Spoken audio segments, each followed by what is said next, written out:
Today on Toypixx, I set up and shoot the Bat versus the Clown. Before we get started, let me know in the comments what the next hero versus villain shot you'd like to see is. And now, let's party. Now, here's all the stuff I have laid out for the shots. I'm not 100% sure everything will be used in it, but we have one LED on a fairly small tripod. That will allow me to get closer to the figures, which will allow me to control the light a little better. We have another LED on a smaller tripod, and then we have a larger LED I'll use to light up the background. Then we have these two pillars from the Extreme Sets Asylum diorama. I know I'll use one, I may end up using both, and speaking of, that is one of the walls to the Asylum diorama.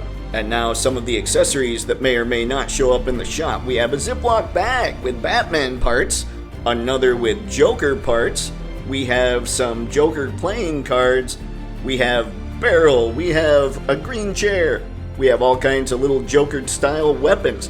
And we have these filters. These two filters, a yellow and kind of a weird blue-green, are going to be used on one of those LEDs to give me a real green. Then, of course, there's a purple, the copper wires there, just in case maybe Joker's getting punched and needs a little more balance as he's falling backwards. And, of course, we have the stars of the show, the Bat and the Clown. Is it just me, or is it time to pose these boys? It's time to pose the Bat. Now, as you can see, he's got the angry head, because when you throw down with the Joker and you're Batman, nobody gets you quite so irritated as the Clown Prince of Crime. He also has this fist hand on here because he's going to be punching with this one. And he's got kind of an open hand because that's going to be way back behind him as he's punching. So, there's everything you need to know about what all Batman is sporting. Batman, as I said earlier, is punching with this arm, so I'm really gonna use that butterfly joint, and I'm gonna go all the way across. This is a big punch. Batman does not like that clown very much. And one thing that's gonna show some drama is being able to turn his head a little more and then maybe even angle it back a little bit. It's just going to show that there's a big swing that he has on the Joker. You can already see that this arm is pretty much where I want it to be. Working our way down to the waist here, it's twisted a bit. We can twist it a little more, angle it back a little more like that, and I like to just use a lot of the joints, so I'm bending him back right here a little bit, just because the more angles, the more diagonals you have going on with a shot, the more action you're gonna see in it. So watch out for that. Sometimes it's not gonna be the most realistic kind of look on the character, but it's gonna add a lot more power into the image, and in this case, definitely a lot more power into the punch. Now, because Bats is punching like this, he's gonna have this leg out a little bit, and these are parts that we might not even see on camera, just so you know. So we're like that just a touch. But you do it anyway because you might get to see it on camera, and if that's the case, you just want it to look right. Now I'm bending his ankle forward just a touch because I really want those angles there. I really want to see a big punch from the Bat. And of course, there's always going to be subtle adjustments. Now, as he's doing that with that leg, this leg needs to be back pretty straight just to help him with balance. So I'm going to do that. I even pulled down a little bit on the drop hinge, but I'm not sure that's how it's going to stay. The legs, when it comes to this kind of thing, when so much action is in the upper body, the legs can be tough to get just right. So right now, I'd say that's a really good look, but if I leave him like that, he's gonna fall forward. This is where leg adjustments come in just a little bit. So, I'm going to bend this leg a little more forward at the knee. Bring that back, and this leg, I'm going to cheat it a bit. Usually when you're going to have this kind of punch, you're going to have this leg pretty much straight down or even back a little bit. I'm going to move it just a little bit forward because it's going to add to the balance of everything that's going on here. So now, there it is. That's a pretty convincing punch by Batman. Now, one thing I am going to do, you can see the floor here. You can see this is my drafting table down here. What I'm going to do is I'm going to lower the shot when I actually take it so that we're going to see Batman more kind of up in this area. And the angle's probably going to have to change on Batman ever so slightly. So I may end up having to play with the waist some. I may still end up having to play with the leg some. All that stuff to get it just right, but right now, we've got a real good basic punching pose. Of course, when it comes to Batman, you can't forget the cape. And, key point here, when I make the adjustments to the cape, it might help his balance a little bit at the feet as well. Now, he's punching going in that direction, which means the wind he's generating from such a mighty blow is going to be coming in this direction. So the cape is going to blow back behind him. Now, there are always liberties you can take to make things look a little more dramatic, of course. And I may end up taking some of those liberties as I do this. We shall see. So there's a little bit blowing behind him there. Now, on this particular Batman, we have 4 wires to mess with. And they can be a little tricky. This is a heavier cloth than the Nightfall Batman, which I recently did a review on. Check that out if you haven't seen it. Haha! See that? Cross promotion. And it's just a little heavier, so it's harder to mess with the cape a little bit. It's not terrible, though. This is still just one of the absolute best Batmans out there. Now, this is just me talking as I'm trying to manipulate it. I'm grabbing wherever I can as far as the wire is concerned. There is a wire that runs down the outer edge, so I'm trying to blow that way, or make it look like it's blowing that way, while not letting the cape get all bunched up and crazy. So now it's looking a little better. One thing I don't like is that the scallops, I believe that's what they're called, aren't being shown so easily. There it is. Alright, now there's a little bit more of a scallop going on there. Maybe even wrap this part of the cape around a bit. And then there was one more area here. There we go. This is another piece right in the middle of the cape. Oh no, and I lost the scallop. This is the stuff that I'm not sure. Let me know, guys, in the comments, ladies and gents, if this is something that you're good with when you see all the nuanced posing and all that good stuff, because I want to know, is this something you're interested in, or would you rather say, you know what, just pose the cape and get to it? With Batman down, it's time to pose the clown, and now seems like as good a time as any to remind you that everything you see will be available in the video description below. Consume! You know you want to. With the big bad bat punching Mr. J, we're gonna have Mr. J falling backwards. This is also why I brought in the copper wire. That's gonna help me quite a bit here. So, one thing that is difficult, oftentimes I will put myself in a pose that I'm trying to achieve when it comes to trying to get this stuff so it's right and all that. The problem, of course, is I can't really simulate myself getting punched and falling down. So now's when I kind of just make things up. Right here, I'm going to say it was such a huge punch that the Joker is twisted even at the waist. And falling back, so I twisted him at the waist, and then I angled him at the side here. So he's really falling backwards. Like, we're gonna get that.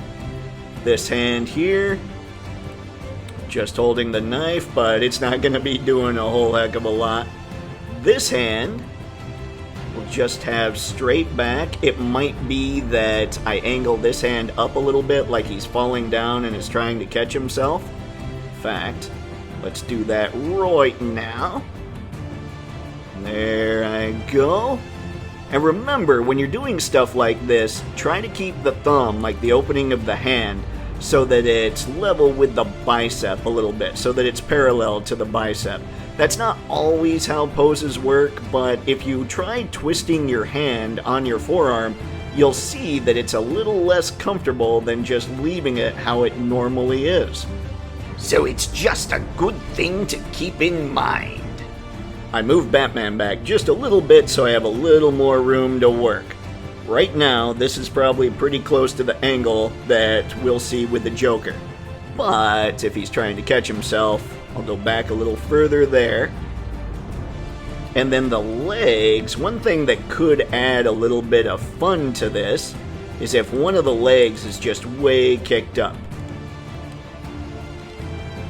And this Joker, this is the Mafex Hush Joker, and he's spindly enough where you can do that kind of thing, which is fun for me. I know a lot of people don't seem to enjoy the Hush design so much when it comes to the Joker, but this really makes for a fun figure, to me anyway.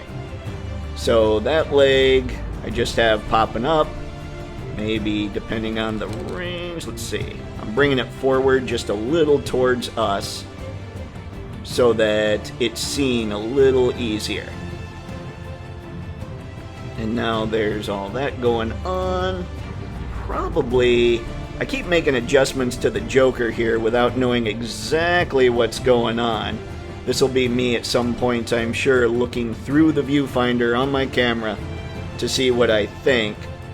But I think I'm pretty close here, though I don't want this leg to get so that it looks like it's kicking Batman. So there will probably be some subtle adjustments there. And then I also don't want him going so far back that we totally lose him. So here we go. And maybe this hand is up a bit. This isn't even the shot. I mean, this isn't even exactly how I'm gonna see anything through the lens, so I shouldn't worry so much about these subtle adjustments just yet. But I do want to get him pretty close so that I can use the copper to just probably somewhere in here to stand him so I can see exactly what's going on with the range, with the pose, all that good stuff, at least with the starting pose. I added the copper wire right through here, right up basically into his butt between the thigh here and that piece. So it's in there. Now, one thing you want to be careful of when you're using something like a wire like this is to make sure that it's not overlapping anything in the image, because if it overlaps, you have to recreate that area in Photoshop. So if you can keep it behind all the things, at least as far as the image is concerned, you don't have to do that. You just take 2 shots. That way you can mask out the copper wire. Now, what I'm seeing here is he needs to be falling more like this. I'll angle the copper wire just a touch. I want his head, I want his whole body facing a little more like that. There we go. Now, actually, I'm pretty happy with that as is. So now, let's see what I get if I bring in the big bad bat. I'm getting something here that's pretty good, I think. We're looking like a good, solid punch on Mr. J. But I want him to get a little closer. It's looking right now like there's not much. On the other hand, I'm using a 75 to 300 telephoto lens to take this shot. So what I'm looking at right now is not at all what I'm going to see. So I'm going to stop recording right now, go look through that lens. And there we go, copper wire and everything. I've got the Joker a little wrapped around Batman. I was looking all through the lens trying to figure out what was going to work well. And I think I've got what's going to work well. Now, let's put all the other stuff in the shot. And now I'll just give a real quick general idea of what I'm doing as far as filling in the background, foreground, all that. I've got the barrel up here. I had to get inventive because it wasn't quite high enough. That's my lens cap, just sitting under the barrel there. And I put one of these pillars up in the extreme foreground just to add a little more dimension to everything. And I think that's gonna be it. I'm not gonna use the green chair, the cards, the weapons, any of that stuff, just because of the way I want to mess with the lighting in this. Now's the fun part. First light's down, and I wanted to talk real quick about my thought process here. It's a purple light. So what's going on is I figure the Joker's wearing a lot of purple over there, so we don't need to backlight the wall over on the right side with purple, but maybe the left side it would look kind of cool because again, I want to make it very clear we're playing in Joker's domain. Now the second light is this green light here, just because I figure Joker's wearing purple, doesn't have tons of green there, but again, Joker domain, let's light it up with some green and some purple. So I think that might be the only lighting I do. If I do anything else, what I'll do is use my phone to highlight kind of the tops of their heads to pop those out a little bit more from the background, but that's pretty much it. I think this thing's ready to shoot, so the next thing you'll see is the photo. Ladies and gentlemen, here it is straight out of the camera, and as you can see, there's nothing in the foreground. All that time I spent working on the scallops of Batman's cape, yeah, they're not there either. But here's the thing, sometimes when you look through the lens, you realize, wow, I think that this can be better by zooming in and keeping all that stuff out of it. And that's what we have here. Sometimes these kinds of things, they just kind of present themselves to you as a killer photo opportunity. And here it is straight out of the Photoshop machine. Now as you can see, I removed the copper wire. I also played a little bit with some of the colors using a selective color adjustment layer. Then I really pumped up the saturation of the greens and the blues, and I grayed out the blacks just a little tiny bit. And what you see here after all that is the end result. And there you have it, ladies and gentlemen. Another tutorial that I hope is helping you with your action figure photography. Man, that point felt really cheesy. I'm keeping it in. So as always, thank you very much for taking time out of your day to check out today's video. It's massively appreciated. So until next time, have fun and happy snapping. See ya. You know what's missing from my collection? A Robin. I need a Robin. Now rumor has it that Toypixx is gonna make a Tim Drake Robin and a Damian Wayne Robin. Now I figure the Tim Drake Robin will be from the Hush series, but what could Damian Wayne be from? Is Toypixx going after a Court of Owls story? Things just got interesting.